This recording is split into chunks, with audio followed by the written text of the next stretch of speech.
জানি আপনি নিজে অনেকবার বলছেন, কিন্তু সেখানে একটা হতাশার ছবি দেখলাম। তারপর কিছু সময় পরেই দেখলাম অভিজিৎ মন্ডল গ্রেপ্তার, নতুন চার্জে সন্দীপ ঘোষকেও অ্যারেস্ট। সেদিক থেকে একটু প্রত্যয় বাড়লো, দ্বিগুণ হলো। নিশ্চয়ই নিশ্চয়ই দেখছি অন্য ছবি, একদম যা দেখি তার থেকে দ্বিগুণ তেজে আপনারা লড়াই চালিয়ে নিশ্চয়ই নিশ্চয়ই নিশ্চয়ই আমরা সেই লড়াই চালিয়ে যাচ্ছি। যদিও বারবার করে একাংশের মিডিয়া থেকে একটা প্রচার করার চেষ্টা চলছে বারবার যে আমরা সংঘবদ্ধভাবে আন্দোলন করছি না। UEM Jaipur is a perfect target for prospective students aspiring for good jobs, good education with future-ready skills. অনেকে নাকি ব্যাগ গুটিয়ে বাড়ি যাওয়ার প্রস্তুতি নিচ্ছে, এইসব হাস্যকর কথা আমি আপনাদের মিডিয়া বন্ধুদের বলবো যে এই জায়গাটা একবার দেখিয়ে দিন যে আজকে এখানে কতটা দৃঢ়ভাবে মানুষ আরও পাশে এসে দাঁড়াচ্ছে। এবং কালকে আপনি যেটা প্রশ্ন করলেন যে হ্যাঁ অবশ্যই সেই হতাশার জায়গা ছিল, কিন্তু সেই হতাশার জায়গা যেই আমরা তারপর বাসে উঠলাম এবং আমরা খবর পেলাম যে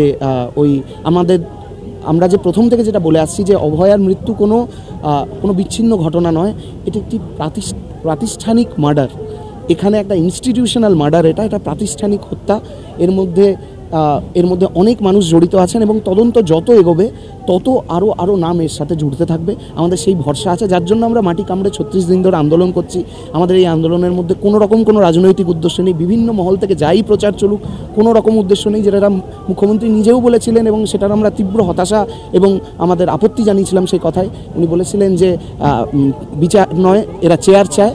আমরা বারবার করে জানাচ্ছি আমরা চেয়ার নয়, আমরা বিচারই চাই এবং আমরা যে ঠিক পথে চলছি কাল থেকে সেটা আরও বেশি করে প্রমাণ হয়ে যাচ্ছে। প্রতিমন্ত্রী চন্দ্রিমা ভট্টাচার্য এক্ষুনি প্রেস কনফারেন্স করে বলছেন সরকার যা করার করে দিয়েছে, এবার যা সিদ্ধান্ত নেবার জুনিয়র ডাক্তারদেরই নিতে হবে। হ্যাঁ আমরা তো অবশ্যই আজকে যা সিদ্ধান্ত নেওয়ার আমরা নিশ্চয়ই নেব।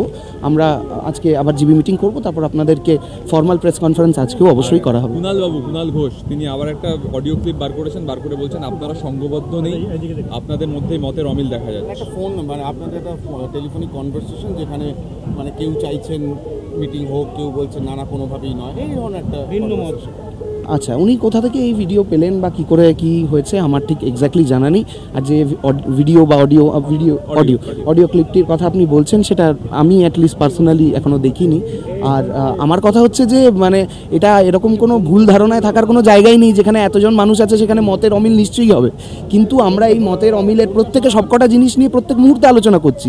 যে আমাদের অবস্থান বিক্ষোভ নিয়ে আমরা আলোচনা করছি, এই যে এখানে এই অবস্থায় মানুষ আছেন, চারিদিকে লাইভ ওয়্যার্স আছে, বৃষ্টি পড়ছে, তার মধ্যে যে কোনো সময় যে কোনো দুর্ঘটনা ঘটে যেতে পারে, এই নিয়ে মানুষের কনসার্ন আছে।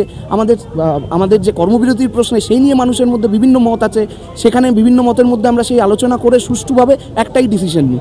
এই আলোচনার মধ্যের কোনো একটি অংশ যেখানে মনে হচ্ছে যে এক পক্ষ আরেক পক্ষের সাথে দ্বিমত পোষণ করছে, সেই অংশ তুলে ধরে যদি উনি প্রমাণ করতে চান যে এই আন্দোলন সংঘবদ্ধ নয়, তাহলে সেটা যে কোনো সাধারণ মানুষ এবং আপনাদের বিচার বুদ্ধির উপর ছেড়ে দেবো যে এতে কি প্রমাণ হয় যে আমরা সংঘবদ্ধ নই, নাকি আরও বেশি করে প্রমাণ হয় যে সমস্ত আলোচনাকে একসাথে নিয়ে তারপরে আমরা কিভাবে একসাথে এগিয়ে চলি। কালকে আমরা দেখলাম যে আপনারা শেষ পর্যন্ত হাত জোড় করেও বলেছিলেন যাতে বৈঠকটা হয়। আমরা এখনও হাত জোড় করে বলছি যে আমাদেরকে ওই 5 দফা দাবি দিয়ে দিন, দিয়ে দিন।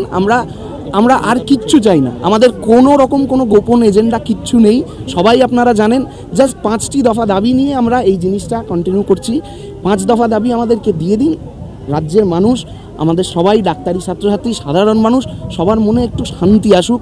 আমাদের সবার শারীরিক এবং মানসিক স্বাস্থ্য দিনকে দিন আরও খারাপ হতে থাকছে।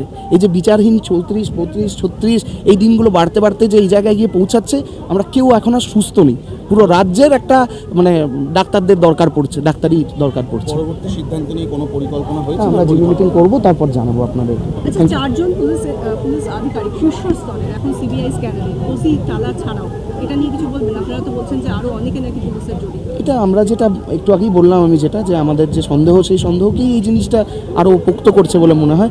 আপনি যে খবরটা বললেন সেটার ব্যাপারে আমি জানি না, যদি সেটা হয় সিবিআই যেরকম তদন্ত করছে তার ফলাফল তো আমরা জানতেই পারি। অ্যাড অন করে দিয়ে আপনারা কমিশনারের পদত্যাগ চাইছিলেন, সিবিআই কমিশনারকে জিজ্ঞাসাবাদও করতে পারে, সম্ভাবনা তৈরি হচ্ছে।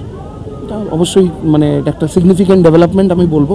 আমরা যেরকম সিপি বিনীত গোয়েলের যে পদত্যাগের দাবি আমরা করেছি, সেই দাবি তো আমাদের আছেই, থাকবেই।